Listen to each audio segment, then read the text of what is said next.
Good morning students, how you all doing good. Let's start today topic. तो आज का हमारा बेटा टॉपिक है सर्वनाम। ठीक है, तो आज हम सर्वनाम के बारे में पढ़ने जा रहे हैं। तो इससे पहले जो हिंदी व्याकरण का जो टॉपिक था वो संज्ञा, उसके बारे में हमने पढ़ा था, संज्ञा के भेदों के बारे में पढ़ा था। तो एक बार हम संज्ञा की डेफिनेशन भी दोबारा से जान लेते हैं। तो किसी वस्तु, व्यक्ति, स्थान आदि के नाम का बोध कराने वाले शब्दों को हम क्या कहते हैं? संज्ञा कहते हैं।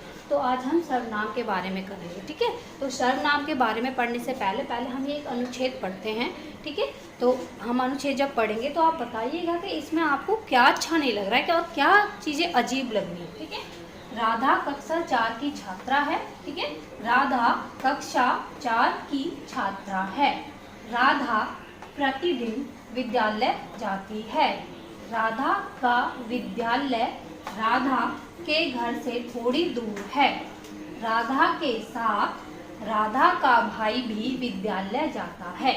ठीक है, तो ये हमने पढ़ा। तो हमें यहाँ पर क्या अजीब लग रहा है कि बार बार राधा राधा राधा आ रहा है, बार बार हम राधा राधा बोल रहे हैं। ठीक है, ये हमें बहुत अजीब लग रहा है। अगर मान लीजिए राधा की जगह हम कोई दूसरा शब्द लिख दें तो शायद वो अच्छा लगे।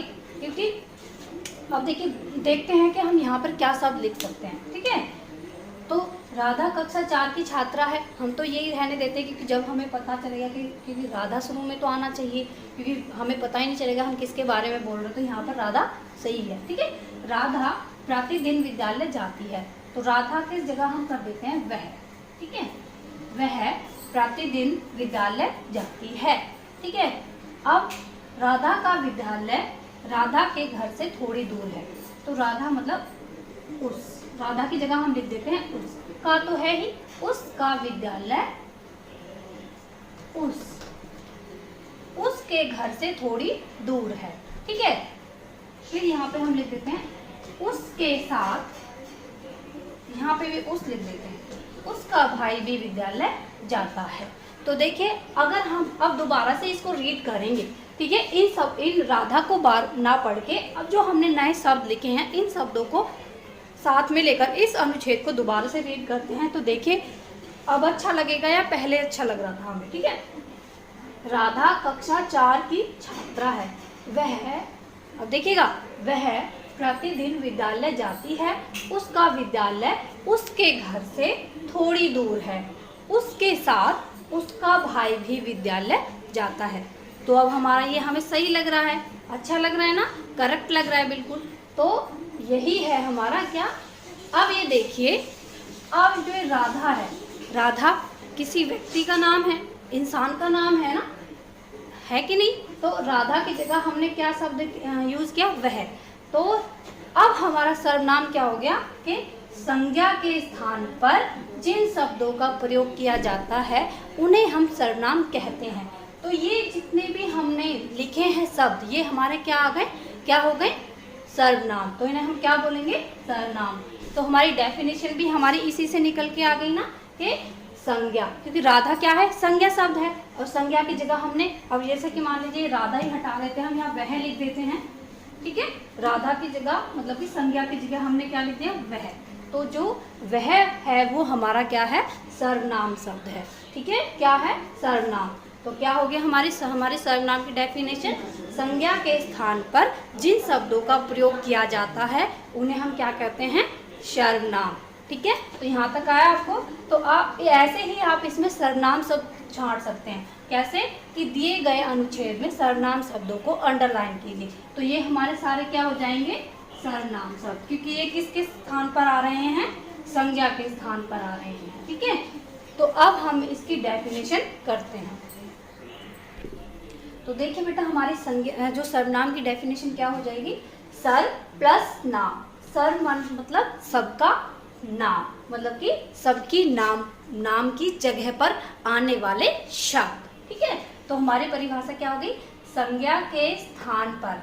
अब यहाँ संज्ञा, नाम मतलब मैंने बताया था ना, नाम को ही हम क्या कहते हैं? संज्ञा। नामों को संज्ञा कहते हैं ना। तो सर सबका नाम मतलब कि संज्ञा के नाम पर जो भी शब्द आते हैं उनको हम क्या कहते हैं? सर्वनाम। तो संज्ञा के स्थान पर प्रयोग किए जाने वाले शब्दों को सर्वनाम कहते हैं। जैसे हम, मैं, वह, उसका, तुम, तुम्हारा आदि। तो ये सारे शब्द जब हमारी संज्ञा की जगह पर आ जाएंगे तो वो कौन से शब्द कहलाएंगे? सर्वनाम। तो यहाँ तक आपको सर्वनाम की जो डेफिनेशन है वो अच्छे से समझ में आई होगी। तो देखिए अब इनका कुछ का हम जो वाक्य हैं वो बना के देखते हैं कि हम किस तरीके से वाक्य बना सकते हैं। ओके, तो देखिए बेटा ये कुछ सेंटेंस हैं जो मैंने फ्रेम किए हैं। तो पहले हमारा क्या है? मैं एक सर्वनाम होता है ना, जैसे मैं स्कूल जा रहा हूँ या मैं कौन हूँ। ठीक है, वह कौन है, वह किसका लड़का है। तो कैसे भी हम फ्रेम कर सकते हैं। तुम क्या कर रहे हो, वे खेल रहे हैं, उसका आज जन्मदिन है। तो ये हमारे सर्वनाम हैं जिनसे हमने कुछ वाक्य बनाए हैं। तो देखिए बेटा मैं सर्वनाम का प्रयोग अपने लिए किया जाता है। ठीक है, स्वयं के लिए, खुद के लिए किया जाता है। जैसे कि मैं आज स्कूल जाऊंगा या मैं आज स्कूल जाऊंगी, मैं आज स्कूल नहीं जाऊंगी। तो ये किसके लिए बोल रहे हैं? हम अपने लिए बोल रहे हैं। तो ये हमारा हमेशा किसके लिए प्रयोग किया जाता है? अपने लिए, बोलने वाले के लिए। जो बोल रहा है वो अपने लिए इसको प्रयोग करता है। फिर है वह कौन है। ठीक है, वह किसके लिए आता है? वह दूसरे इंसान के लिए आता है। ठीक है, जिसके बारे में हम पूछ रहे हैं। ठीक है, मैं किसके लिए आएगा? जिसके लिए, अपने लिए। जो बोल रहा है वह कौन? जो दूसरा इंसान है, किसी दूसरे इंसान के लिए वह आता है। फिर है तुम भी किसके लिए आता है? सुनने वाले के लिए। जैसे कि मैं बोलूंगी कि तुम क्या कर रहे हो, तो बोला तो मैंने है लेकिन सुन कौन रहा है? दूसरा व्यक्ति। तो तुम हमेशा सुनने वाले के लिए आता है। जो हमारे सामने खड़ा हुआ है उसके लिए हमेशा हम तुम का प्रयोग करते हैं। ठीक है, वे खेल रहे हैं, तो वे का प्रयोग जो बोलने वाला है वो किसी दूसरे इंसानों के लिए, जो वहाँ जो सुन रहा है उसके लिए नहीं, जो दूर हैं उससे। तो 3 तरीके के जो वो होते हैं बेटा सर्वनाम। ठीक है, 3 तरीके के सर्वनाम होते हैं। तो अभी हम फिलहाल 3 तरीके के सर्वनाम के बारे में पढ़ेंगे। ठीक है, कौन से? मैं, तुम और वे। तो इसमें 3 चीजें होती हैं, एक तो बोलने वाला, एक सुनने वाला और एक जिसके बारे में बात हो रही है लेकिन ना तो वो बोल रहा है और ना ही सुन रहा है, हम उसके बारे में बात कर रहे हैं। बोलने वाला कौन हो गया? मैं। तो मैं कौन है? बोलने वाला। ठीक है, तुम कौन है? सुनने वाला, जो बोलने वाले की बात को सुन रहा है। और वे किसके लिए प्रयोग होगा? जो वहां पर है ही नहीं और उसके बारे में बात हो रही है। ठीक है, जैसे कि उसका घर कहाँ है। अब उसका मैं किससे पूछ रही हूँ? क्योंकि बोलने वाले से तो मैं पूछ नहीं, सुनने वाले को तो मैं बोल ही नहीं रही हूँ कि मैं जब बोलती तुम्हारा घर कहाँ है, तुम्हारा, तुम्हें, ये किसके लिए आएगा? ये आएगा हमारा सुनने वाले के लिए। अब जैसे कि 2 व्यक्ति बात कर रहे हैं, एक तो बोलने वाला होगा और एक सुनने वाला होगा। तो जो बोलने वाला है वो मैं होगा। ठीक है, जैसे मैं बोल रही हूँ तो मैं बोलने वाली हूँ। अब आप लोग कौन हो गए? आप लोग हो गए तुम। ठीक है, तुम्हें, तुम्हारे लिए। तो ये सारी चीजें हम किसके लिए करेंगे? सुनने वाले के लिए, क्योंकि आप मुझे सुन रहे हैं। अगर मैं किसी तीसरे बंदे की बात करती हूँ, वो यहाँ पर है ही नहीं, ना तो वो बोल रहा है ना ही सुन रहा है, तो वो आ जाएगा हमारा किसमें? उसका, उसकी। ठीक है, तो वे, तो ये क्या किस में आ जाएंगे? हमारे उत्तम पुरुष में। ठीक है, तो ये हम जब बड़े हो जाएंगे, थोड़ी अगली क्लास में जाएंगे ना, तब पढ़ेंगे। अभी हम बोलने वाले, सुनने वाले और जो वहाँ पर उपस्थित है ही नहीं उनके बारे में ही करेंगे। ठीक, तो आया होगा समझ में? तो अगर मैम आपसे पूछेगी कि बोलने वाले के लिए, जो बातों को कह रहा है, जो बोल रहा है, उसके लिए हम क्या प्रयोग करेंगे? उसके लिए करेंगे मैं, मेरा। ठीक है, सुनने वाले के लिए क्या करेंगे? तुम, तुम्हारा, तुम्हें। ठीक है, और जो वहां पे है ही नहीं, उपस्थित ही नहीं है, उनके लिए हम क्या करेंगे?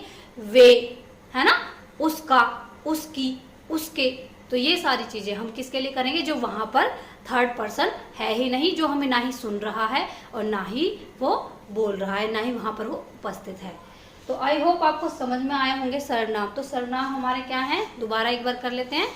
क्या? संज्ञा के स्थान पर प्रयोग किए जाने वाले शब्दों को क्या कहते हैं? सर्वनाम। जैसे मैं, वे, उसका, उसकी, तुम्हारा, तुम्हें आदि। फिर हमने करा क्या? हमने फिर उनके सेंटेंस बनाए, है ना, उनके सेंटेंस बनाए थे ना। उसके बाद फिर हमने ये देखा कि कौन कौन से सर्वनाम किस किस के लिए प्रयोग किए जाते हैं। किसके लिए सर्वनाम शुरू में 3 लोगों के लिए प्रयोग किए जाते हैं। किसके लिए? एक जो बोल रहा है, एक जो सुन रहा है, और एक जो ना बोल रहा है ना सुन रहा है, वो वहां पर है ही नहीं। और जो बोल रहा है वो अपने लिए क्या बोलेगा? मैं, मेरा, मुझे, है ना। और जो वहां पर जो सुन रहा है उसके लिए क्या प्रयोग होगा? तुम, तुम्हें, तुम्हारा, तुझे, ठीक है। और जो वहां पे है ही नहीं उसके लिए क्या प्रयोग होगा? उसका, उसकी, उसके आदि, ठीक है। तो अब हम करेंगे सर्वनाम का अभ्यास, ठीक। तो देखिए बेटा, पहले हमारा पहला जो वाक्य है वो क्या है? डैश लड़का प्रथम आया है। तो यहाँ पे देखिए हम क्या भर सकते हैं? तुम। पहले हम तुम भर के देखते हैं। तुम लड़का प्रथम आया है, क्या ये सही है? ये सही नहीं है। वह लड़का प्रथम आया है। तो हमारा जो सही जो सर्वनाम होगा वो कौन होगा? वह। नेक्स्ट है डैश घर दिल्ली में है। तो अब देखिए हम यहाँ क्या लगाएंगे? वह घर दिल्ली में है। अच्छा लग रहा है? नहीं आ रहा ना? तो क्या आएगा? उसका घर दिल्ली में है। तो यहाँ क्या आ जाएगा? उसका, ठीक है। कल डैश दिल्ली गए थे।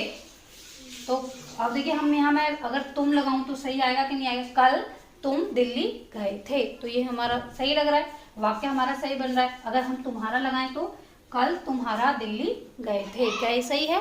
ये गलत है। तो यहाँ पर क्या आएगा? तुम, ठीक है। राम डैश भाई है। राम वह भाई है, ये सही है? ये रॉन्ग है। तो यहाँ पर क्या आएगा? मेरा। राम मेरा भाई है। तो इस तरीके से आप अभ्यास कर सकते हैं, इनको कर सकते हैं। तो आई होप आपको समझ में आए होंगे सर्वनाम। तो यहाँ पर सर्वनाम किसकी जगह पर आए हैं? संज्ञा की जगह पर। तो क्लियर हो गया होगा कि संज्ञा के स्थान पर जिन शब्दों का प्रयोग किया जाता है उन्हें हम क्या कहते हैं? सर्वनाम, ठीक है। तो आज आपको क्या करना है बेटा? हमारी बुक में आओ करे 6, आओ करे 7, आओ करे 8 जो दिए गए हैं वो सर्वनाम से रिलेटेड सारी बुक एक्सरसाइज है। तो वो आपको फिल करनी है और किसी से भी नहीं पूछना है। आपको पहले वीडियो देखनी है, अच्छे से उनको समझना है, फिर इनको फिल करना है, ठीक है। मैं आशा करती हूँ कि आपको सर्वनाम समझ में आ गए होंगे। धन्यवाद।